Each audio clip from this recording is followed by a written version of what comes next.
Alright, so I've had quite a few friends and family members ask me how I make my friendship potato bread. So this starter needs to be fed once a week, and it lives in the refrigerator, not on the counter. But the day before you're going to be making your bread, you'll take your starter out of the fridge and you'll gather your ingredients for feeding it. So right before I go to sleep, maybe at around 10 o'clock, I'll feed my starter. So I started by giving my starter a quick little stir just to stir up all of the ingredients that are in there from the previous feedings. And then I add 3/4 cup of sugar.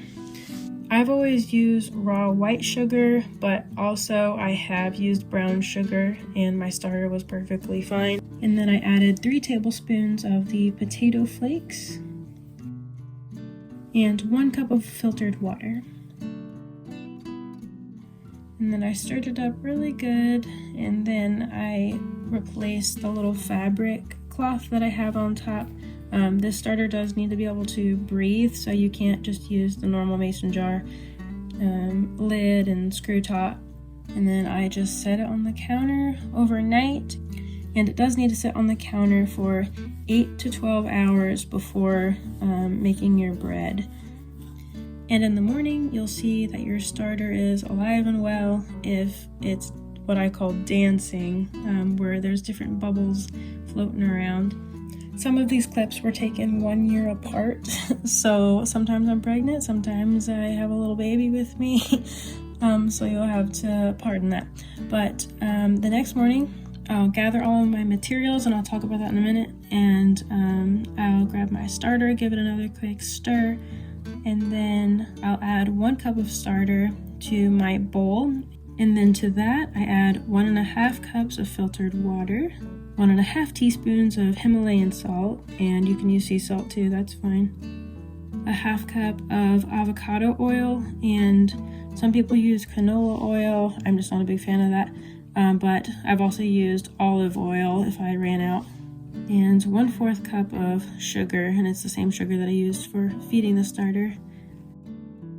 And then I grab my kitchen scale because I'll be adding my bread flour, and I've used all-purpose flour too. If I don't have bread flour, it's not too detrimental to the recipe.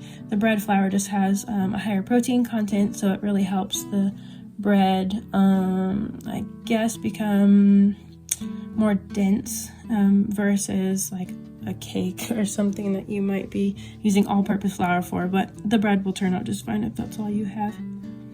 So I'll begin by stripping the scale and measuring out 800 grams of bread flour to start, and then I stir all of that until it feels pretty incorporated, and then from there I don't measure how much flour I add. It's just all about how it feels to me. But I'd say I just keep using my spoon until I absolutely cannot use the spoon anymore, because my hands are required then for the kneading. But I'll add just a little bit of flour as needed, and then when I'm done with my spoon, I get some flour on my fingers just so that it doesn't stick too bad, and then I'll brush off all the extra sticky dough that's on the spoon and then throw that in the sink. And at first I knead in the bowl just to get anything off the sides of the bowl that might be remaining, but then I'll flour my countertop and just dump the dough onto the counter. And again, with the same thing with a spoon, I'll wipe out the bowl. It just makes it a little bit easier for cleanup later. And all my utensils that I use are either wooden or sometimes I use this ceramic bowl. I'm not sure on the science. All I know is that metal interferes with the yeast that's in the bread. I've tried to do bread starter in just a metal mixing bowl, and it doesn't rise as well in my experience. And then the kneading process really begins.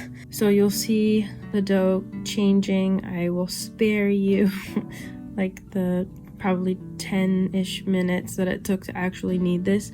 and you can flour the counter as needed. When the dough no longer sticks too badly to your fingers or to the counter, like it's not leaving little pieces of dough on the counter, then you are ready to just give it a little bit of shape. It's not that important, the shape of the dough at this point. And then I will spray my wooden bowl with some avocado oil spray and then just plop my dough in. And before I forget to put my starter away, that'll go back in the fridge till I'm ready next week to make more bread. So I just use my oven with the oven light on and a towel over the bowl to rise my dough. And I will leave this in the oven with the oven off for approximately 8 hours. It's just until it's doubled. If you don't have quite 8 hours, that's okay. So just aim for approximately 8 hours, but probably not any longer.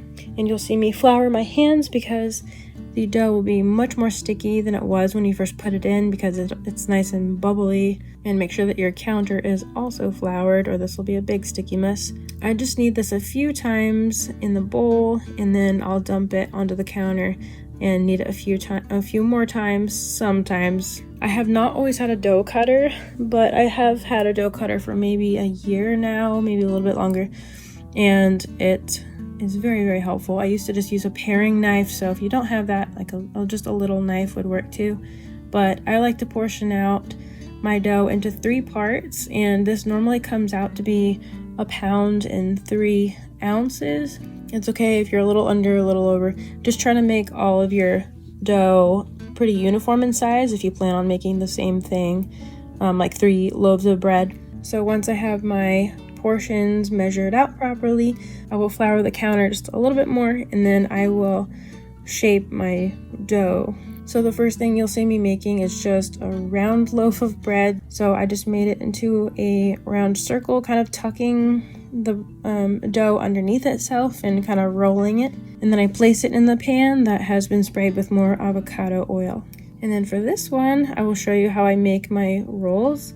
So I'll take another portioned out piece that's been measured and knead it just very gently, tucking it underneath. And then I'll take my dough cutter, and then I'll divide it into half, and then fourths, and then eighths, so that I have pretty equal sized pieces, and then dust them with a little bit of flour, and then roll them into tight little balls.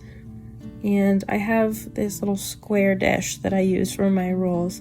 So before I place them in there, I sprayed that with avocado oil as well. Place all of your bread products, whether that be sandwich loaves, round loaves, or whatever kind of bread you're making, and back into your oven with the oven light on. And I have done it plenty where you forget that you've got dough rising in there, and then you go to make dinner, and then you preheat the oven, and then boom, like your bread's wrecked. So just a little tip, anytime you're about to use the oven, no matter what it's for, just take a little peek, make sure that there's nothing in there. And then the rise time for this will really depend on what products you're making. Like if you're making rolls, they don't need to rise like 5 hours or anything. I could get away with allowing rolls to rise for like 2 hours. And then the sandwich loaves really need about 3 to 4 hours.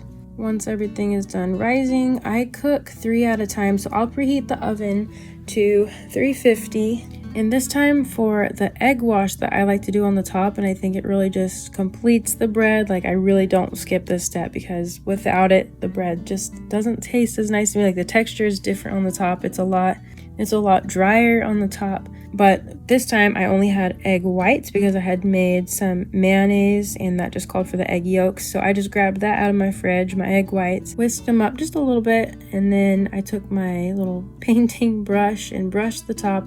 I cook this for 22 minutes. That's just the time that cooks my bread well, but you'll have to play around with your oven, whether it's 20 minutes or 25 minutes, you'll have to see. Once your pans are no longer too hot to touch, then the bread is ready and it's set to take out. I just take a butter knife and kind of like ice pick it around the edges, and then I lift up the corners, and then I plop it onto my cooling rack or my tray, and then I'll let them dry before putting them into bread bags.